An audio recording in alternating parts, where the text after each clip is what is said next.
Herkese selam, kanalıma hoş geldiniz. Bugün sizlere boncuktan H harfi yapımını anlatacağım. Bu da yine sizler tarafından çokça istenilen bir modeldi. Hemen yapımında kullanılan malzemeleri sayalım. 6 milimlik boncuklar kullanacağım. Sizler istediğiniz boyutta boncukla harfinizi yapabilirsiniz. Zaten video sonrasında kullandığımız boncuk adeti ve harfimizin boyutları ile ilgili bilgi veririm. Sizler de bu bilgileri referans alarak harfinizin boyutlarını kendiniz belirleyebilirsiniz. 0.35 numara esneme yapmayan misina kullanacağız. Dikiş iğnesinden destek alarak yapacağız harfimizi. Kesmek için de makas kullanacağız. Yapımına geçmeden önce videomu beğenip kanalıma abone olursanız çok sevinirim. Katıl butonundan da atölyeme desteklerinizi bekliyorum. H harfimizin yapımına başlayabiliriz. Harfimin yapımına ilk olarak misinamın arka tarafına 4 adet boncuk takarak başladım. İğne taktığım tarafında değilim. Arka tarafında bu 4 boncuğu bağlayacağım.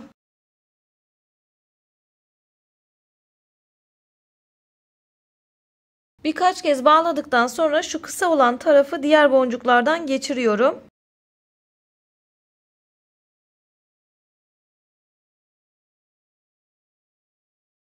Birkaç boncuktan geçirdikten sonra kısa olan misinamı kesiyorum.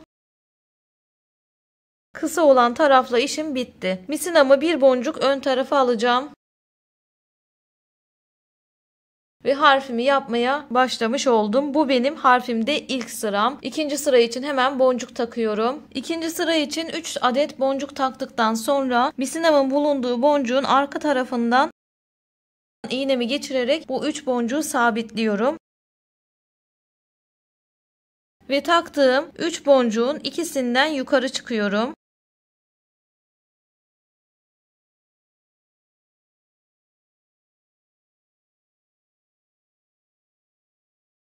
Ve böylelikle harfimde ikinci sıramı yapmış oluyorum. Üçüncü sıra için 3 tane boncuk taktım. Yine misinamın bulunduğu boncuğun arka tarafından bu 3 boncuğumu alıyorum.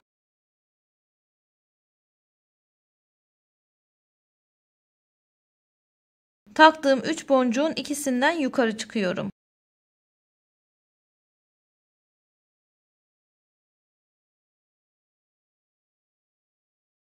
Üçüncü sıramı da yapmış oldum. Bu şekilde 3 boncuk takarak taktığımız 3 boncuğun da ikisinden yukarı çıkarak toplamda 7 sıra yapacağız. 1, 2, 3 tane sırayı yaptık. 4 sıra daha yapıyoruz. Ben de hemen hızlandırmış bir şekilde yapacağım bundan sonraki sıraları.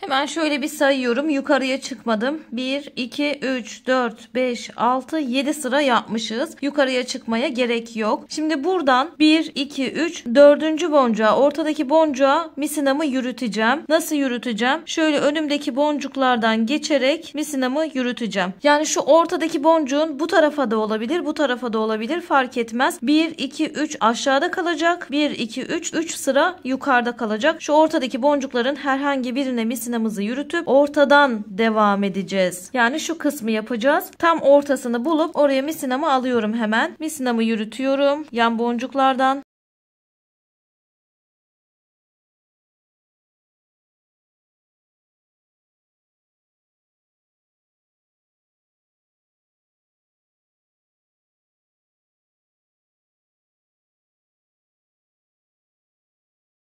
Bakalım ortadaki boncukta mıyız? Yürüttük misinamızı. 1, 2, 3, 4. Evet, ortadaki boncuktayız. 1, 2, 3 tane de alt kısımda kalmış. Hemen bunu şöyle çevireyim. Boncuğuma girişimi yaptım, ortadaki boncuğuma. Normal devam ediyorum. Yine 3 boncuk takıp ikisinden yukarı çıkacak şekilde devam edeceğiz. 3 boncuğumu taktım. Misinamin bulunduğu boncuğun arka tarafından 3 boncuğumu alıyorum. İkisinden yukarı çıkıyorum.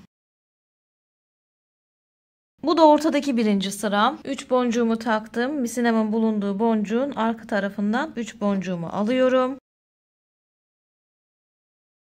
İkisinden yukarı çıkıyorum. İkinci sıram. Bakın 1, 2. Üçüncü sıra için 3 boncuğumu taktım. Misinanın bulunduğu boncuğun arka tarafından 3 boncuğumu aldım. Bu da 3. sıram. 3. sırada sadece bir boncuktan yukarı çıkıyorum. Normalde 2 boncuk yukarı çıkıyorduk biliyorsunuz. Bir tanesinden yukarı çıkıyorum.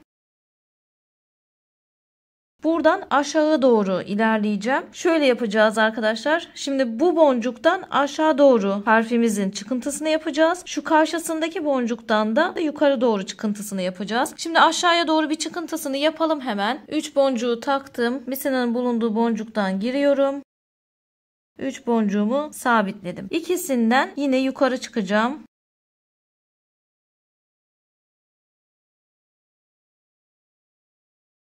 Aşağı doğru birinci sıramı yapmış oldum. İkinci sıra için boncuk takıyorum. İkinci sıra için 3 tane boncuğumu taktım. Misinanın bulunduğu boncuğun arka tarafından dolanıyorum. 3 boncuğumu sabitliyorum. Sabitlediğim 3 boncuğumun ikisinden yukarı çıkıyorum.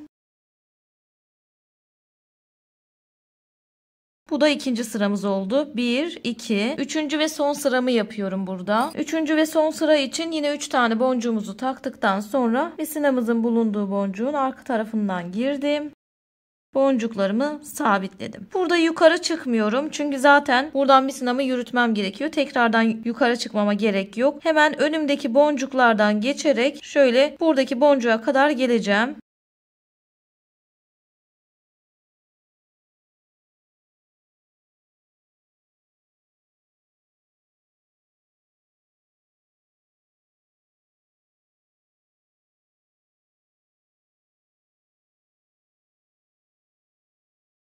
Bakın buradaki boncuğa kadar geldim. Buradan da harfimizin üst çıkıntısını yapacağız. Tabii ki aynı işlemlerle yapacağız. 3 boncuğumu taktım. Boncuklarımı buraya sabitleyip 2 boncuktan yukarı çıkıyorum.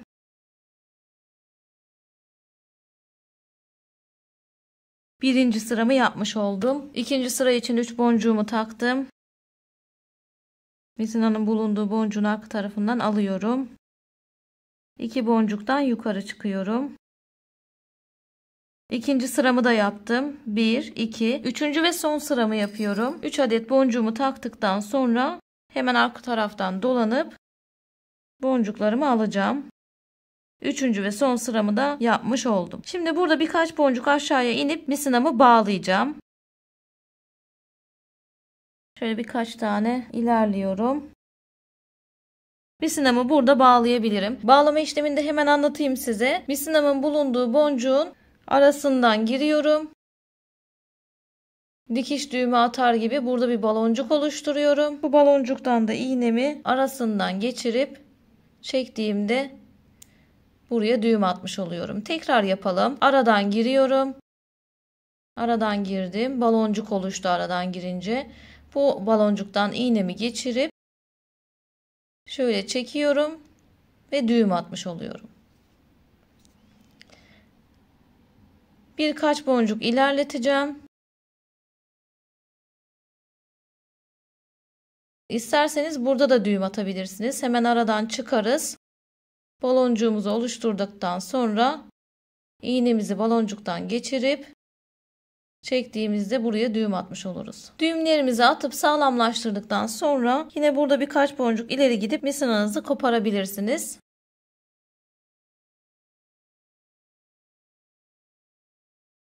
Burada artık misinamı kesebilirim.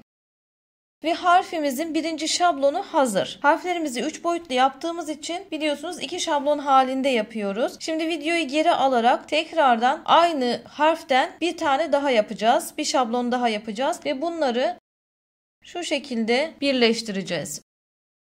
Hemen bir tane daha yapalım. Birleştirme işlemi için tekrardan görüşelim. Harflerimizi birleştirme işlemi için hazırız. Normalde harflerimizi şu şekilde üst üste koyarak İstediğimiz yerinden de başlayarak birleştirme işlemini yapabiliriz. Ama ben birleştirme işleminin mantığını daha rahat anlayabilmeniz için şöyle harflerimi yan yana koyup buradan itibaren birleştirmeye başlayacağım. Bazı harfler bu şekilde göstermeme müsaade ediyor. Bazı harfler yapısı gereği müsaade etmiyor. H harfi bize bu avantajı veriyor. Şimdi hemen şöyle birleştirme işleminin mantığını anlayabilin diye yapıyorum arkadaşlar bunu. Şöyle ilk boncuğumdan giriyorum. Misinamı geçirdim. Şablonumun birinde ilk boncuktan misinamı geçiriyorum. Aynı misinaya bir adet boncuk takıyorum. Diğer şablonumun ilk boncuğundan, aynı boncuktan misinamı tekrar geçiriyorum. Aşağıya doğru.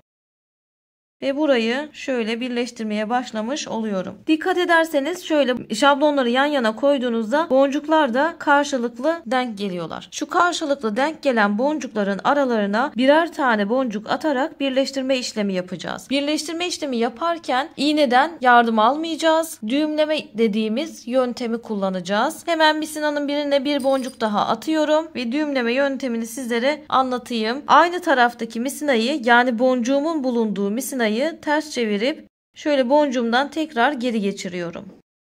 Bakın şöyle bir baloncuk oluşuyor. Aynı taraftaki misina bakın. Karşı taraftaki misinayla kesinlikle bir bağlantısı yok şu anda. Baloncuğumu oluşturduktan sonra bu baloncuktan karşı taraftaki misinayı içinden geçiriyorum. Ve karşılıklı çektiğimde burada bir düğüm oluşuyor. Bu düğümü yine karşılıklı çekerek ortada taktığım boncuğumun arasına şöyle elimin yardımıyla çektim ve burayı kilitledim. Artık şu arkadaki boncuklarda oynama göremezsiniz arkadaşlar. Bu yöntemi harfimiz daha düzgün dursun diye kullanacağız, yapacağız. Şimdi birleştirme işlemine devam ediyorum. Düğümleme yöntemini tekrardan size ikinci arada göstereceğim. Birleştirme işlemi yaparken şu karşılıklı olan boncuklardan misinalarımı geçireceğim. Bir tane bir şablondan geçiriyorum. Sağdakini sağdan alacağım. Soldaki misinayı sol şablonumdan alıyorum. Ve bir öne geçmiş oluyorum. Böyle bir öne geçe geçe aralara da birer boncuk ata ata birleştirme işlemini yapacağız. Şu iki boncuktayım ve bir tane boncuğumu herhangi bir tarafa attıktan sonra şimdi düğümleme işlemine devam edelim. Yine aynı taraftaki misinayı boncuğumdan geçirip baloncuğumu oluşturdum. Bu baloncuktan karşı taraftaki misinayı şöyle alıp içinden geçiriyorum ve karşılıklı çekiyorum. Oluşan düğümü aradaki boncuğun arasına çektim ve burayı birleştirmiş oldum. Yine bir ön boncuklara geçiş yapalım.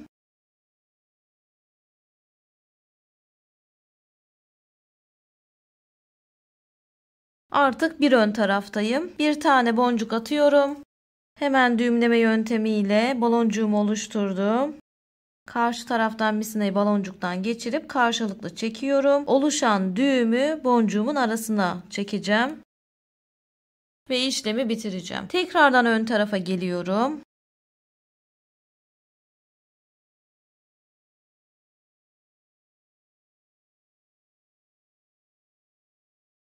Artık bir ön boncuklardayım. Bu işlemi harflerimiz kapalı da olsa, açık da olsa bu işlemler aynı işlemler. Hiç farklı değil. Araya boncuğumu attım.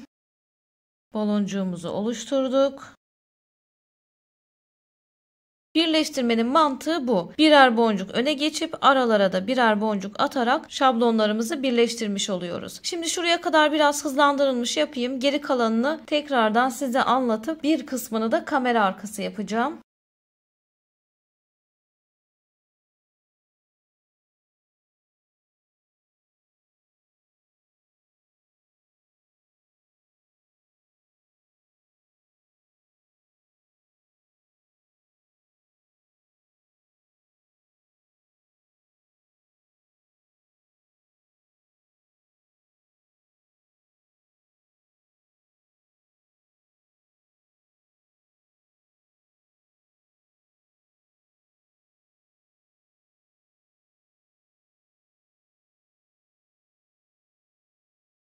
Evet, artık buradan sonrasını şöyle harfimi kapatarak devam edeceğim. Açık olarak devam etmeye müsaade etmiyor çünkü.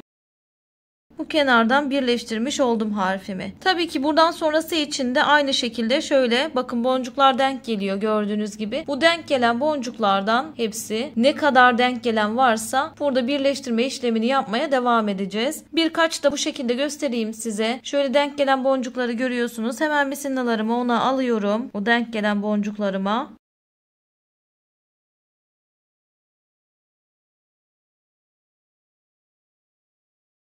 Sağ misinayı sağ boncuğa, sol misinayı da sol boncuğa aldım. Araya hemen bir tane boncuk atarak burayı da birleştiriyorum. Bakın boncuğumu attım, çekiyorum. Burayı birleştirmiş oluyorum. Şimdi ne yapacağız mesela? Birer boncuk yine misinamızı öne alacağız. Şöyle biraz açabildim. Oradan göstereceğim size. Bir tane sağdan aldım. Bir tane soldan aldım.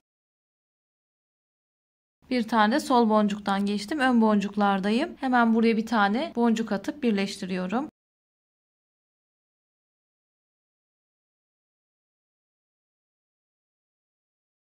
Bir ön boncuklara geçiş yaparak devam edeceğim. Şimdi şöyle kapatalım. Bakın bu şekilde arkadaşlar. Buralara şöyle denk gelen boncukların hepsinin arasına birer tane boncuk atarak birleştirme işlemimizi yapalım. Şurada kaldık. Buradan bu şekilde gelip şuraya kadar birleştirmemizi yapalım. Burada kapanışımızı beraber yapabiliriz. Ben de kamera arkası yapayım. Zaten mantığını anladınız. Birleştirmemizi yapalım. Gelelim. Ve harfimizi her yerden birleştirdik. Şöyle göstereyim size. Burada başlamıştık zaten. Şu şekilde birleştirdik. Ve son bölümdeyiz. Bakın son boncuklara geçiş yaptım. Buraya bir tane boncuk atıp kapatacağım. Hemen bir tane boncuk atalım. Yine düğümleme yöntemiyle bakın boncuğumuzu attık. Ve bitirdik. Burada misinamızı bağlarken şöyle biraz ön taraflara giderek bağlayacağım. Misinalarımı bir araya getiriyorum. İkisini aynı yerde topladım. Bakın şu boncuktaydım. Bir tane bu taraftan getirdim. İki tane de bu taraftan getirip misinalarımı birleştirdim. Bu şekilde bağlayacağım. Burada birkaç kez bağlayalım.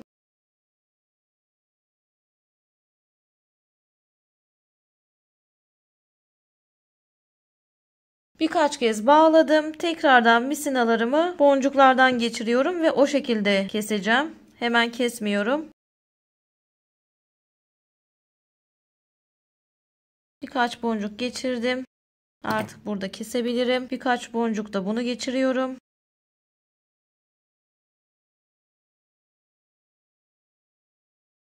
Harfimiz hazır. Şimdi harfimizde ne kadar boncuk kullandık ve boyutları neler? Hemen ona göz atalım. Harfimizin yapımında 132 adet boncuk kullandık. Şimdi boyutlarına da hemen bakalım. 6,5 santimetre boyu var. En olarak 4 santimetre. Bunlar tabii ki 6 milimlik boncuklarla yapılmış olan oranlar. Sizler bu boyutları referans alarak boncuk boyutunuzu belirleyebilirsiniz. Harfinizin boyutunu da ona göre ayarlayabilirsiniz. İsteyen takipçilerime çok teşekkür ediyorum. Sizler de beğendiyseniz videoma like atmayı, kanalıma abone olmayı, yorum yapmayı, bildirimleri açmayı lütfen unutmayın. Katıl butonundan atölyeme desteklerinizi de bekliyorum. Bir sonraki videoda görüşmek üzere. Hoşça kalın.